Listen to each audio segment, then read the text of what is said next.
And listen, I'm not here to say all numbers are wrong. There's a great quote, right? I called one of the smartest people I know when I started to dig into marketing mix modeling. As a gentleman, Brian Schaefer, I worked with him at Hulu. He's now at Vivo. He's VP of research and measurement. He's just the most brilliant guy. And I was like, hey, I want to build this model. I want to do this. He goes, hey, whoa, hold on one thing. Yes, he goes, there's a great quote by a statistician that says, all models are wrong. Some are useful. Oh, I know that got you going, and you're looking forward to the rest of it, and it's coming right up. First, a big thank you to our sponsors, Fixed Ops Marketing, Parts Edge, Bailey, Dynatron Software, Dealer Scanning, and Recall Masters. They're all linked up in the show notes. Make sure you visit them. They'll help accelerate your fixed ops departments. Training is broken in automotive. Training has been a singular event for too long, and the impact on people and dealers is unfair. Meet Quantum 5, a training program that helps your whole team improve their skills in a way that translates to more profit, greater CSI, retention of customers and employees, and a culture change that impacts the customer experience. A blend of in-person learning experiences, creation of a dealership learning community for post-training success, and goal setting for accountability is the key to unlocking transformative change. The results? Your people sell more. Additional appointments are created. Your leaders are more effective. Service BDCs produce measurable ROI, and your customers gain a better experience, leading to higher CSI. Reach out to us today. Quantum5.ai.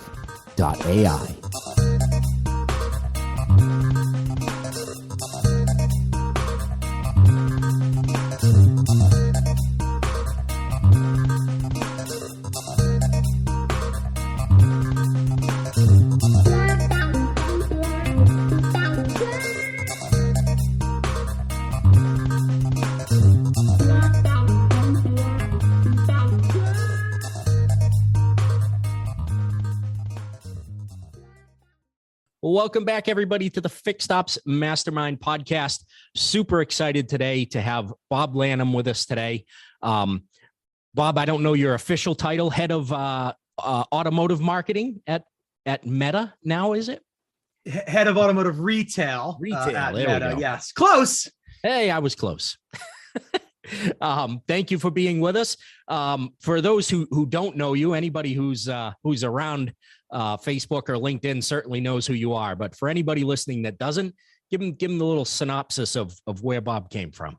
Yeah, I love it. I think there's plenty of people that don't know me, or at least don't want to know me. But, Bob Lanham, I do have the privilege to be the head of automotive retail for now Meta. I actually wore a Facebook shirt yesterday, and somebody called me out on that. I was like, I don't have any Meta shirts yet, so they got to send me some. I started my career in a store, Toyota of Sarasota, down in Toyota of Sarasota, on the floor. I was the youngest employee or kid. So I quickly became the internet manager when we were still using dial-up and downloading our leads from Cobalt. Had the privilege to become an F&I manager, and then started to do some GM training, but never made it to that world. It was a family business, not mine. The girl I was dating, in full disclosure, they ended up selling the store and doing some other things. Kudos to them, by the way. So from there, I got right into the digital world. Tried to start a couple digital businesses that didn't take off, but had more learnings than I know what to do with that, and then landed at CarPoint. For some of you listeners that may have been around the business for a while, which turned into MSN Autos. Then I went to Yahoo Autos, and then Yahoo became a bigger portal, right? Selling more than just auto advertising. To close out, had the privilege to start the Midwest office for Hulu back in 2009. And then I've been at Meta for 7 years now. That's you make that little slip there, and I think every time a dealership gets a new advisor, like they have those one or two slips in the first few weeks, right? When they say the old dealership name answering the phone. That's exactly right. That's exactly right. So yeah, man, listen, I think like you, a huge passion for the space. I couldn't imagine being in any other industry. So excited to talk to you, man. I know it's been in the works for some time. You're just busy. I've been waiting, pinging you. I'm free. And finally, 9 months later, you allowed me to join the show. Yeah, absolutely. I've been right out straight. So no, I love it. Yeah, it's great to finally get you here. Excited to go through some things. So let's start with an easy one. Where are we headed right now?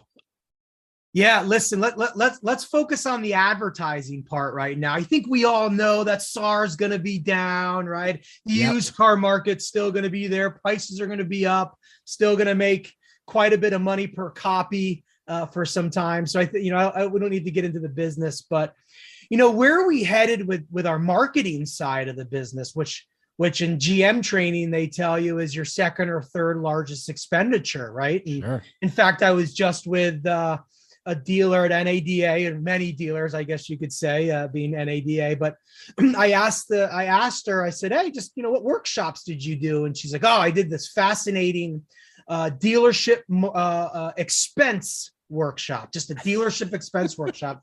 And I said, well, what'd you talk about? And she goes, oh, well, marketing was a big chunk of it. And I'm like, what people don't realize, a lot of vendors don't realize this, especially in the advertising and marketing side, that advertising and marketing is a dealer's top expense. So what they buy and how they buy it truly plays a role in their profitability. So, where we're heading into a new world.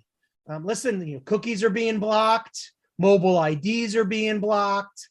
The big guns like ourselves and others have to model conversion data because all the data is not there anymore. So, for those that follow me on LinkedIn, I'm all about marketing mix modeling, looking at your marketing expenses holistically, not singularly, and understanding what the power of the mix is doing for your sales versus the one lead gen company that you purchased that may have done well for you or not in a particular month. Right. Yeah. So on that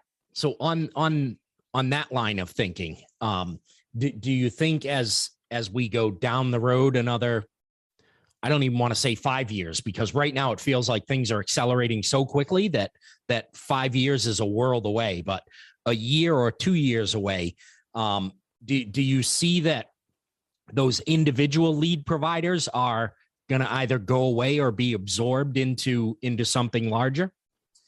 I don't necessarily see a specific tactic or provider going away. Maybe that will happen just organically for whatever reasons, and doesn't have to be a lead gen provider. It could be any type of provider. But what I think you're going to see is dealerships investing more in personnel and training against their second or third largest expenditure, right? And that doesn't mean they're going to bring it in-house. They could still use partners, but they're going to have people on staff that have actual media training and understanding of how media and advertising works and what marketing mix modeling is and how, radio might drive search activity and TV. And we all don't work in a silo. In fact, there are, some of us that when combined with what some would say a competitor, which we don't look at many as actually is probably the best 1-2 punch in the business. So I think you're going to see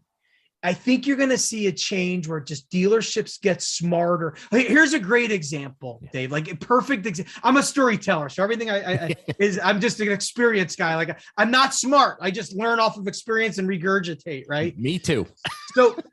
So, here's a perfect example. And, oftentimes I'll have a dealer come up to me after a meeting and be like, oh, man, thank you for that presentation. You gave me some thoughts I didn't think about, because I'll challenge them. I'll say, do you even know what you're buying? Do you know how much you're buying it of? How are you measuring it? Because how you measure determines what you buy. And every dealer, man, you punched me in the face. I don't know. I was texting the store. Right. Hey, do we have a spreadsheet? Do we even know what we're buying? And a few times, a couple of dealers hey, will you help me put together a marketing mix? I'm like, yeah, it's really not that hard. So I was working with this one dealer, pretty solid volume, not to give it away or the brand. And I said, great. Can you just send me the spreadsheet of all your advertising and marketing expenses? Amanda, do we have a spreadsheet? Joe, well, how do I get you a spreadsheet? Like, don't worry about the spreadsheet. Just send me all of your invoices. Like, just piecemeal it. Dave, any guesses how long it took to get all those invoices? Oh, that would have taken, I'm guessing months.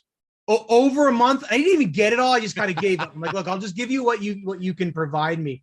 And here's the best thing. Like, one of the things I actually learned from that exercise is I was, still at Facebook, was just kind of doing this on the side. I wasn't selling Facebook. There was no selling involved in here. I saw that Facebook was being bought 5 or 6 times from 5 or 6 different vendors, right? Like, they were literally executing Facebook as well as some search, as well as some other, platforms. So I truly believe, we have a generation that was taught to look at a spreadsheet and determine what worked and what didn't work, with really not understanding that there's more variables than what column B cell 7 said. Right. And I just think the art, right? Everyone's big data, it's all about data. I make decisions off of data. Yeah, but what if the data is not there? What if it's not accurate? Mm-hmm. What, like, our decisions are wrong, right? Or misguided. So long-winded, Dave, I think we're going to see, I really hope, that's a passion for me, stronger advertising and marketing knowledge and due diligence, and just everything, that related to that. Yeah. If I can pull one thing out of what you just said, it was the fact that you see dealers investing more in getting their teams or bringing people onto their teams that actually understand marketing, right? It's one of the big things that as a service manager, you get slapped with, right? You become the manager and they're like, hey, what are you doing for marketing this month? And you're like, whoa, wait a minute. Don't we have somebody that does marketing? Like, I'm a marketer now. Like, think of a GM for that. Think of a GM, right? Who probably worked their way up from the sales floor. Yeah. Right. Kudos to them, by the way. Yeah. Like, congratulations. That's not a knock by any means, but like, what media training do they have? Yeah, exactly. And that's, I mean, there were plenty of times when I would go to a store and I made my career by taking over stores that were failing and turning them around. So that put me into a bunch of different manufacturers where I didn't spend a ton of time with each manufacturer. And now every time you go to a different one, it's a completely different set of rules and systems that you need to learn to try and figure out how to do marketing there. And who can help you in the store? Nobody. Well, and we have 70% turnover at the dealership level, right? So like, who you worked with yesterday might not be who you're going to work with next month. Exactly. Which is too bad, right? And listen, I truly hope, like you, the passion for this space, and there are many others, we truly hope, I truly hope I leave it in a better place than I found it, like many of us do. And yes, one of my initiatives, listen, I do advertising and marketing. I'm not going to pretend I can run a service department or run a store. I'm not going to pretend I'm going to do any of that, but we have to, like, times are great. What are we making? Like $8,000 a copy, I think I saw the other day, or somewhere between 5 and 8, depending on the model. Like, so no one wants to do it, but this is the perfect time to get structured, to get smarter, to test and learn. We have a few extra bucks. Yeah. To test and learn some things, right? I was reading a post. So Dave, I've got a group that I started back in 2020. I think you might be a part of it. I know many of your employees are a part of it. And I created it because I knew the industry wasn't going to be traveling for what I thought was a couple of months. Yeah, right. I didn't think it was going to be 2 years, but it was really just for everyone. It was like a daily event, like a daily conference. Yes. And just yesterday, a dealer goes, there was a great question by another dealer. How do you look at this, blah, blah, and everyone, and it's great. It's not negative. They everyone has their own POV and what they do. People learn from. And this one dealer just said, it doesn't matter what the tactic is. Just said, dealers spend too much money here because they look at that spreadsheet, and that spreadsheet doesn't tell the entire story. And if you go into the group, you'll see what I mean. I don't want to call anybody out. I really don't try to sell against other tactics, but it was just, I just thought it was great.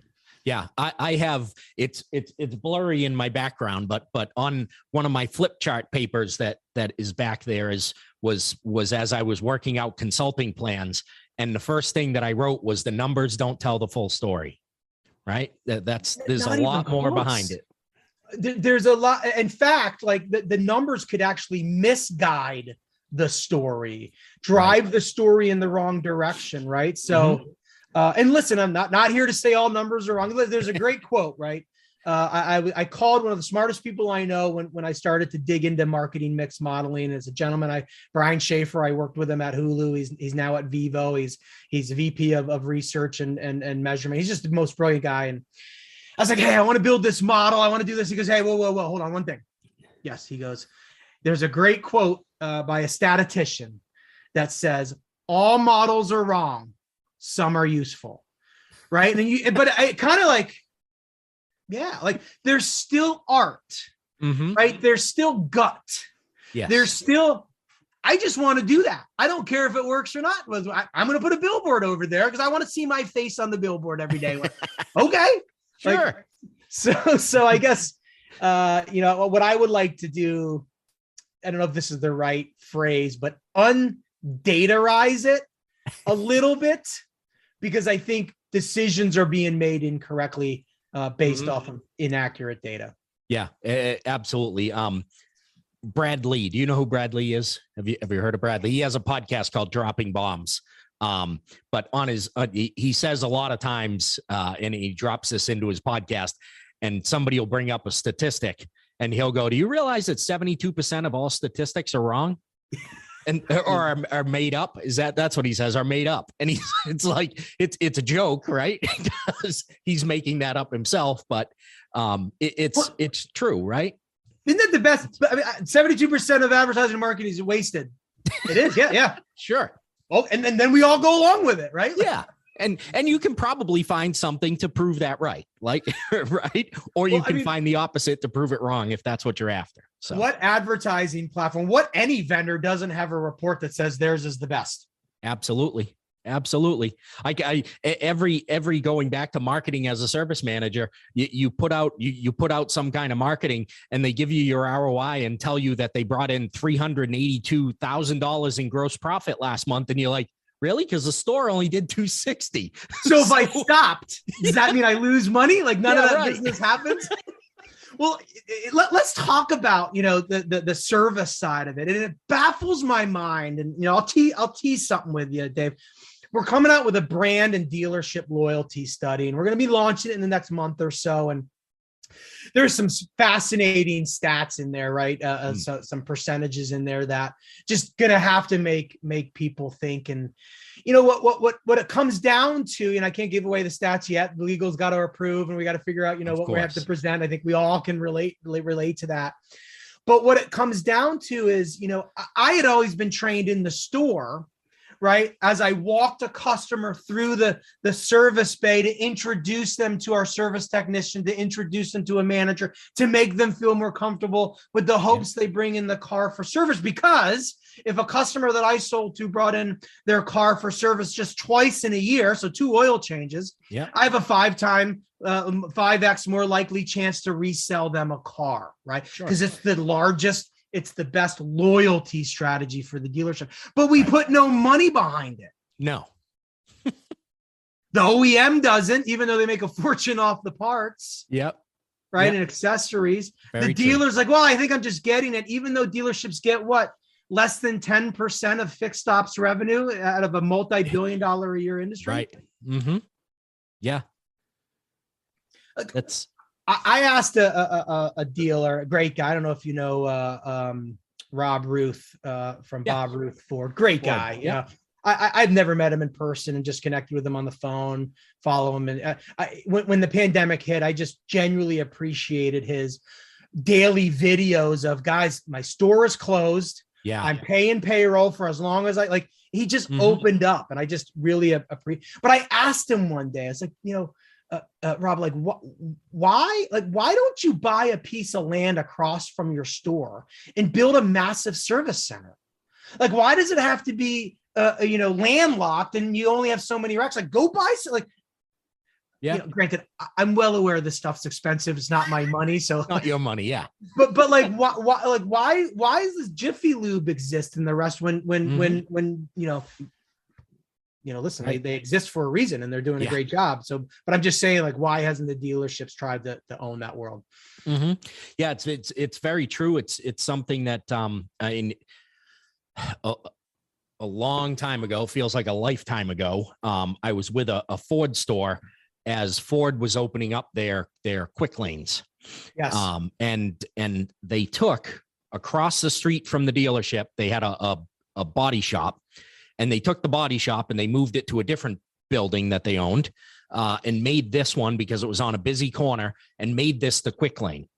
And at the time, us in the dealership, I was just service advisor. We were all like, what are you bothering to do that for? Like, right. you're taking away the work from our techs, right. to send it over there.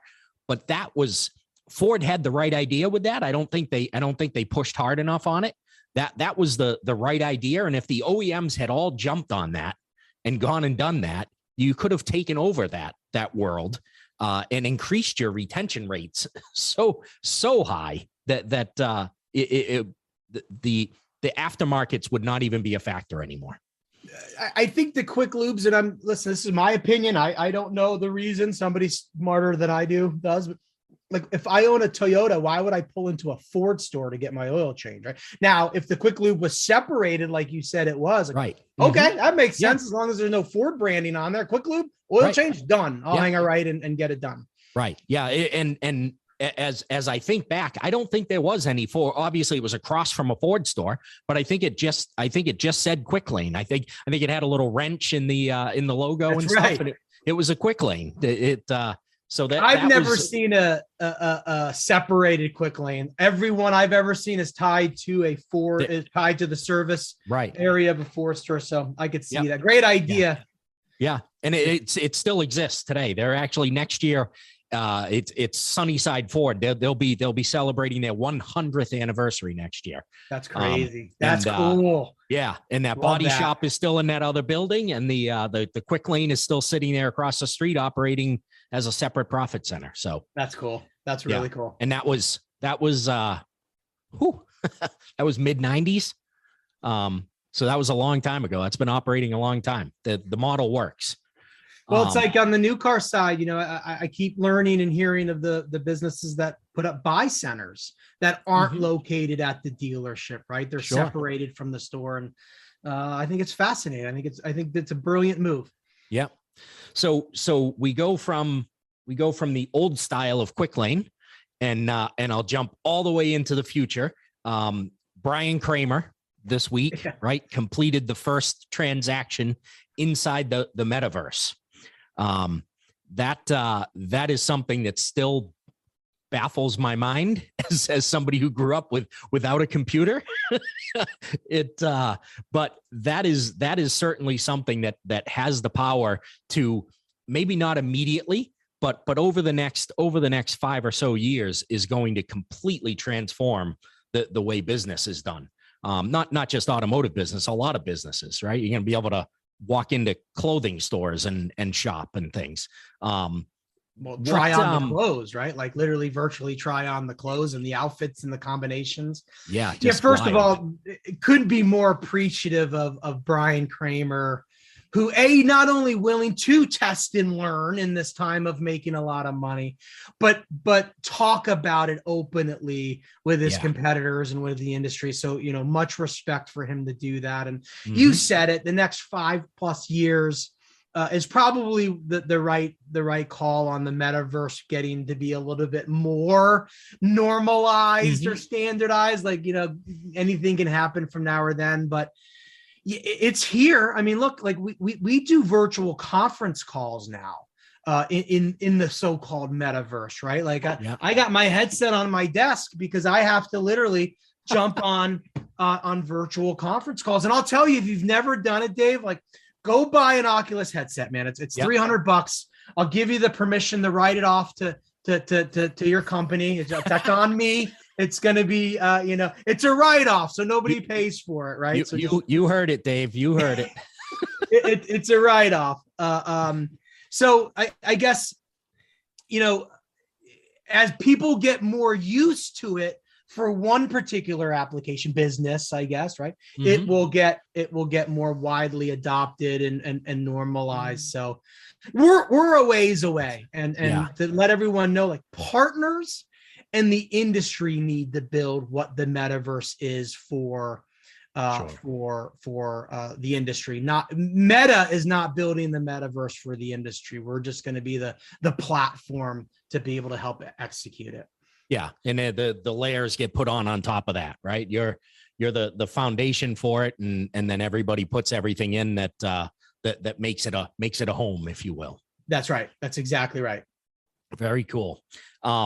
So as the times continue to accelerate, and I'll go back to the marketing stuff you were talking about, and Yeah. I was in a store when the COVID 2-week to flatten the curve thing happened, right? And everybody started cutting back. And on my Fixed Ops Mastermind leaders group, we were talking about ways to stay profitable. And one of the things that we talked about that came to the forefront was that this was not the time to cut back on your marketing, that this was the time to double down and market more and get back into it. So what are some of the reasons that times like that would cause you to double down on your marketing rather than pull back? What you just mapped out, that scenario, right? Do I double down? Do I cut back? Is the perfect example of why someone within the store needs to understand the media landscape, the average. Because if you know that advertisers that stay advertising during recessions and economic downturns and pandemics and wars and everything else, those that maintain that brand presence, brand presence, then are first or top of mind when everything recovers. So why should you have doubled down? For that exact reason, right? Like, let your competitor cut back. Yeah. Right. And then be able to surpass them in awareness and all of the above. Listen, I heard both sides of it. And excuse me, in the beginning, totally get if your state did not allow sales and you had to be shut down, and totally understood why you might have had to cut back and just figure out what the heck I'm supposed to do here in the next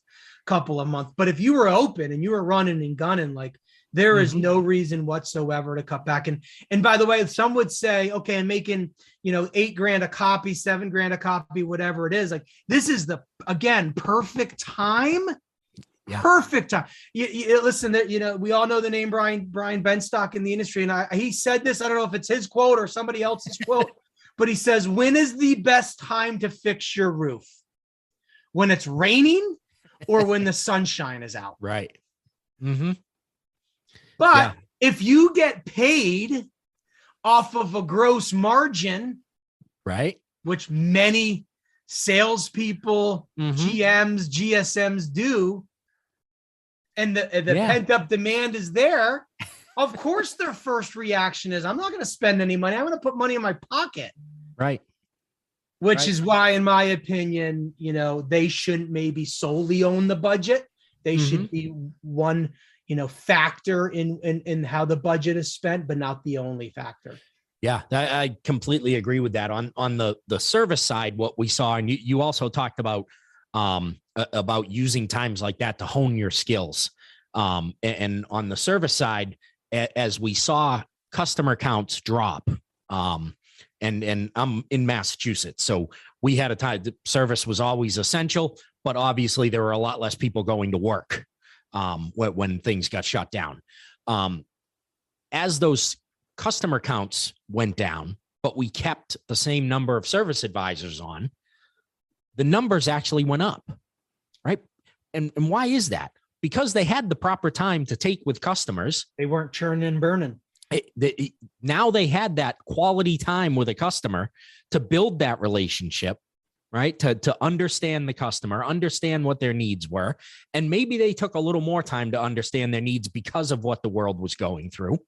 But as things started to pick up, I saw a lot of dealerships back off from that, right? Like we learned lessons that said service advisors, if are not bombarded with customers, can do a better job for your store and will make your store more money.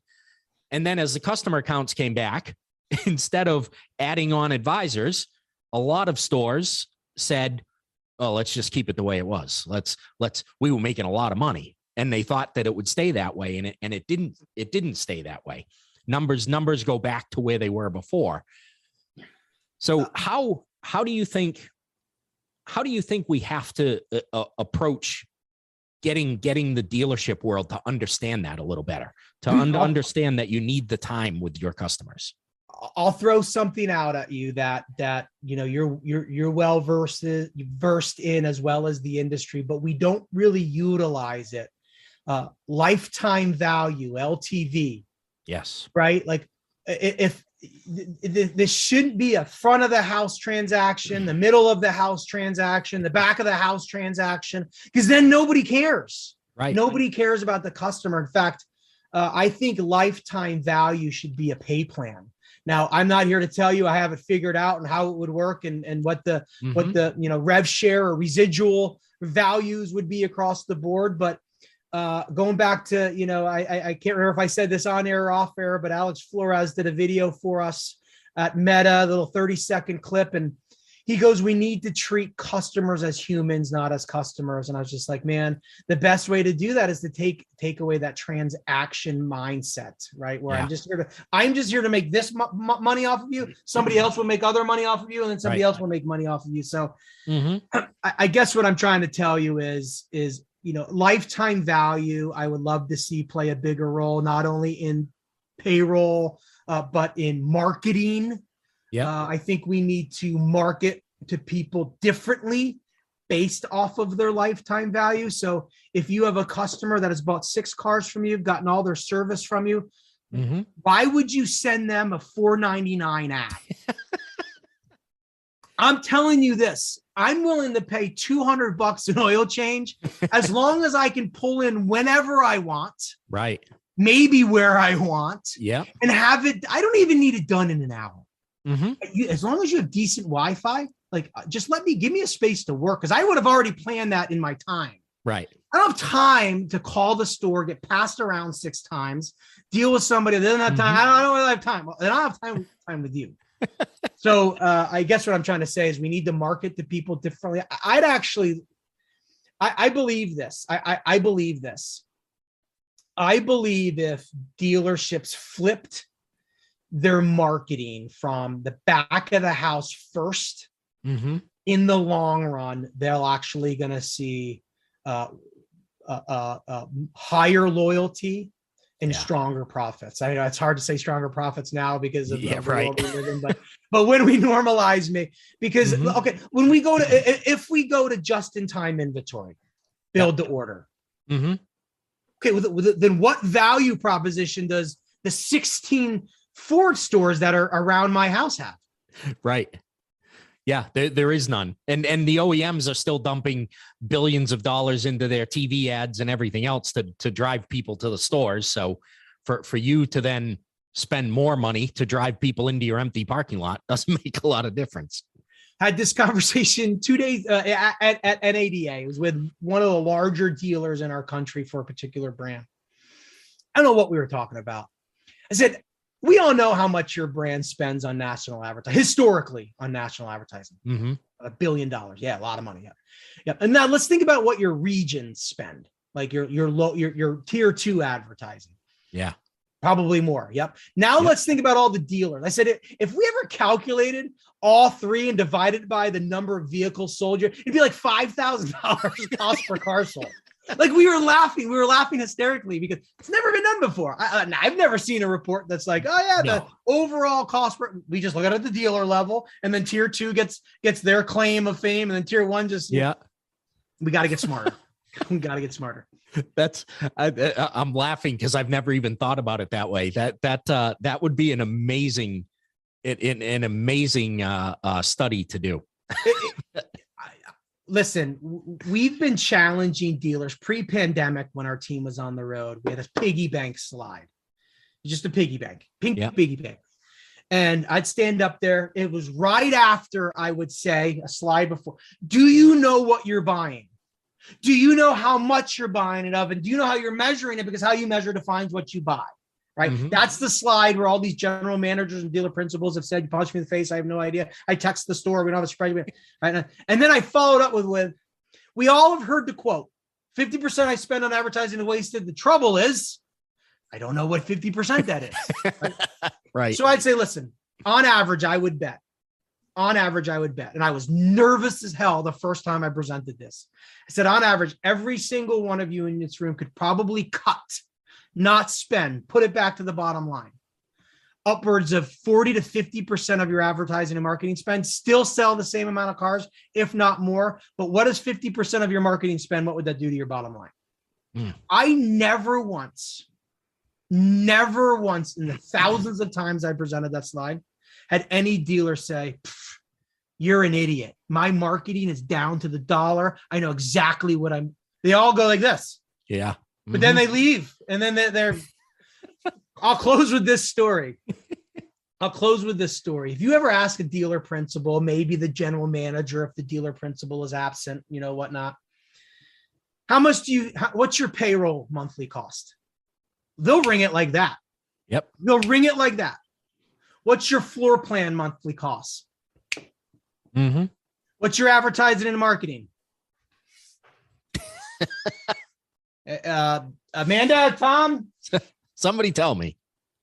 Top 3 expense, man. Like, let's get smarter. Yeah. This is what they get. See if you can hear this.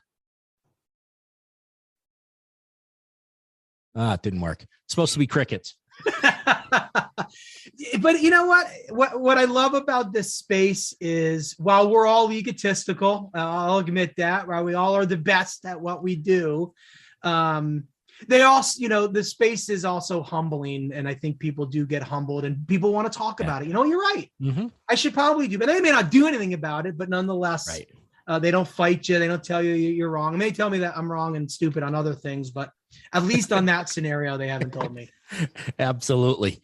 It's it's been great talking with you. Lifetime value, absolutely a key to the survival of all these dealerships.